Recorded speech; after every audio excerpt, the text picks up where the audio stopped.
So how likely are we to see a national mask mandate again, given all that information?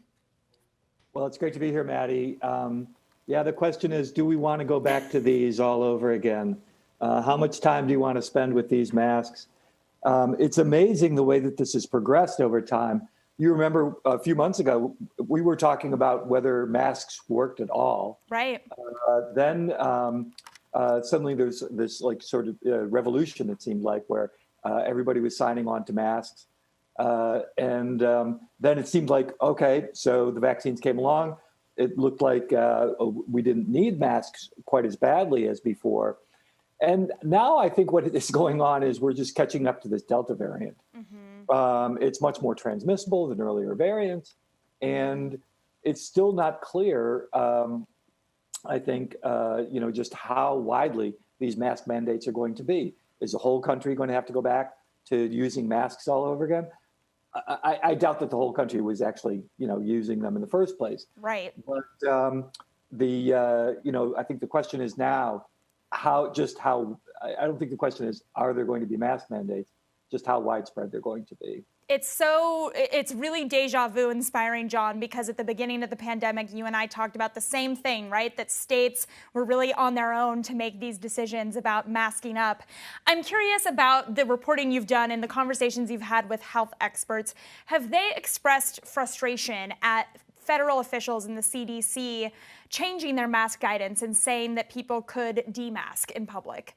So I was reading today that actually the former Surgeon General, Jerome Adams, seemed a little bit, miffed, misunderstood, or disappointed, perhaps. Disappointed, yeah. In the way that the mask policy was being handled. And I have to say, I have not spoken with a lot of sources who feel that way. I think this is just a fluid situation. This is a public health, communication situation.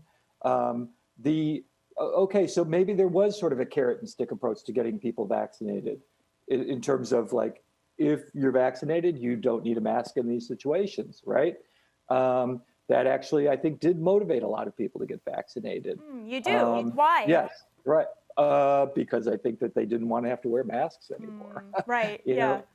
And if nothing else, it definitely sped up the process. Obviously, there's still a lot of people out there who don't believe in vaccines or don't believe in COVID vaccines or are not aligned with the vaccine message. Yeah. But this masking message all over again may actually push more people to use vaccines. So you still have that carrot and stick out there.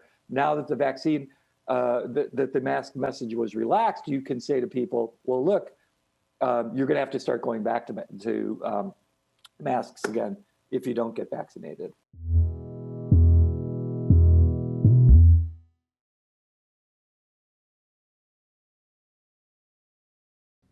Thanks for watching Bloomberg Quicktake Now. Subscribe to our channel to see the biggest stories the moment they happen from around the world.